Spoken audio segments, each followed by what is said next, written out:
Good morning. The Tour de France isn't the hardest Grand Tour.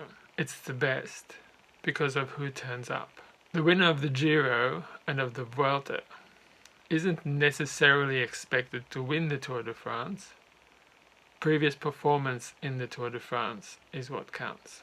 With that in mind, let's look at who is going to be there and, importantly, who isn't going to be there this year.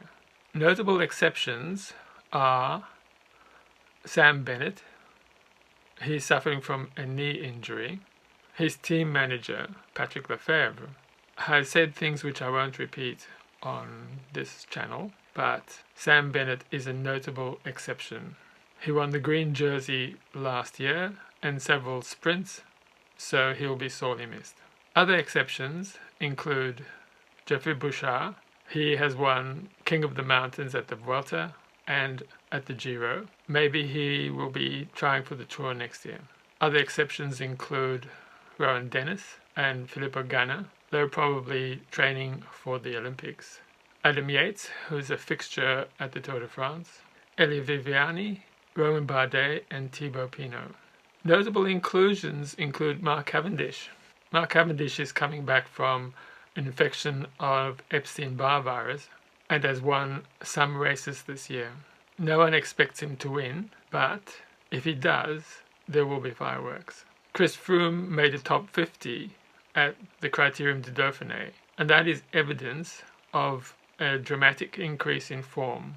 If Chris Froome makes a top 20 at the Tour de France, that will be really good evidence that he is finally beginning to recover from his accident. Let's deal with the Parcours. The Parcours this year returns to a more traditional Tour de France, with a first week of relatively flat stages for the sprinters, and the mountain stages are long passes at between 6 and 8% incline. This tends to sort out the climbers quite spectacularly. In addition, there are two, for these days, relatively long individual time trials, and there is no prologue. Such a parcours would tend to favour Geraint Thomas, what we call lumpy stages, in the first and second week, and these favour classics riders as well as favouring breakaways. In the final week, there are 3 days with mountains above 2,000 meters, and this will be a severe test in the Pyrenees. Okay, let's talk about the contenders for the Maillot Jaune. The top 3 contenders represent the top 3 teams at the Tour de France this year. That is Ineos Grenadiers, Jumbo-Visma, and UAE Emirates. 2 of the teams are focused on a single leader, which is the traditional way to win the Tour de France. These contenders are Primož Roglič with Jumbo-Visma. Jumbo-Visma is probably the strongest team on paper at this Tour de France. Primož has won 2 Vueltas, but has never won a Tour de France. He shows an important weakness in the 3rd week of a Grand Tour. He tends to have a single day in which he performs less than he usually does. Jumbo dominated last year, but the victory was snatched at the last minute. The victor last year was Tadej Pogačar, who was the strongest even though he didn't have the strongest team. His form this year is excellent, and if they run the race the same as they did last year, with Jumbo-Visma making the pace, then it will be hard to see Pogačar losing to Roglič. Team Ineos is the dark horse this year. In the decade from 2011 to 2020, they won 7 times, but in those races, they rode the race with a single leader supported by the entire team. This year, they have a team made up of Grand Tour winners, stage race winners, and a small number of super domestics. This is not the traditional way to win the Tour de France, but given the strength of Tadej Pogačar, new strategies will probably need to be used to beat him. With the absence of Sam Bennett, the green jersey competition is slightly more open. The green jersey competition is for the best finisher, and this year Peter Sagan has turned up again, having won the points competition at the Giro d'Italia.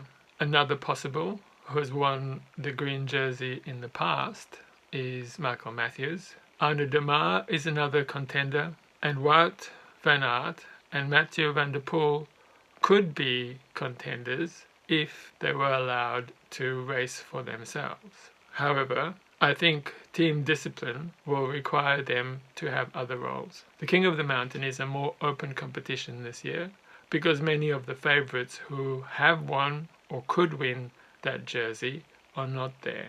Obviously, last year's winner, Tadej Pogačar, will be there, and if he rides to a similar degree as he did last year, then I can see him winning the King of the Mountains jersey again.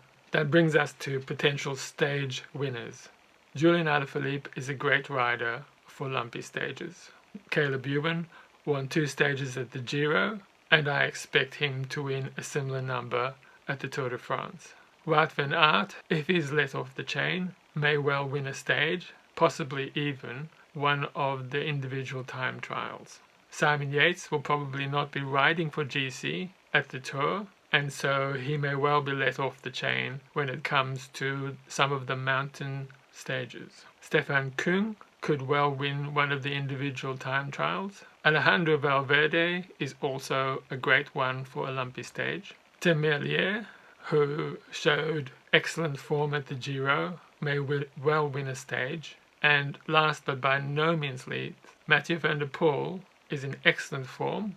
I must admit, I was a little surprised to see him here because I thought he would be preparing for the Olympics, but I think that is a great addition, and I look to see him win at least one stage. In the mountains, I would think that Roglic and Pogačar, and perhaps even Geraint Thomas, will win one of those stages. I hope they do, because that will make the competition much closer. But I do think that Geraint Thomas will be hard to beat in one of the individual time trials. His performance at the Criterium du Dauphiné showed flashes of where he is. When he rode away from the field to win, I thought that was excellent, and perhaps he might not be such a dark horse after all. Well, that's all I have to say, and if you have any comments, please leave them below. I will try to answer everyone as best I can. Thank you for listening, and I'll talk to you next time. Cheers.